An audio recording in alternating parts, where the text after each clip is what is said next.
কথা তোমার নিবেল্লা এসে দিদি কেয়া তোমার ফ্লাইটের টাইম তো শেষ, ট্রানজিট করিবে হতুন খবর যাবে তেরি কুল্লু নফসিন যায়কাতুল মউত। সেজন্য মুসলমানের মরণ কোনো কষ্ট নাই, বেঈমানের মরণে কষ্ট আছে, কিন্তু মুমিনের মরণে কোনো কষ্ট নাই। আজরাইল বলবে ভয় পাওয়ার কিছু নাই, এমন সুরত নিয়ে আসবে, এমন নুরানি সুরত নিয়ে আসবে, মুমিন যখন সুখ বড় করে ফেলে মরণের সময়, আছে না নাই? আপনি মনে করছেন আমার দিকে তাকাইছেন না, বাবা মনে করে আসো আমি কে চাই দেনা, বউ মনে করেন আমি কে চাই ভালার, ফুয়া মনে করেন আমি কে চাই ভালার।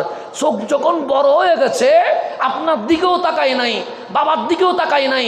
অনেকে মনে করছে মরণের সময় আপনার দিকে তাকায় হাসি দিছে, না, আমার রসুল বলছে মুমিনের সামনে আজরাইল এত সুন্দর সুরতে নিয়ে আসে, মুমিন চোখ বড় করে তাকিয়ে বলছে এত সুন্দর, এত সুন্দর কেমনে হয়, জীবনে তার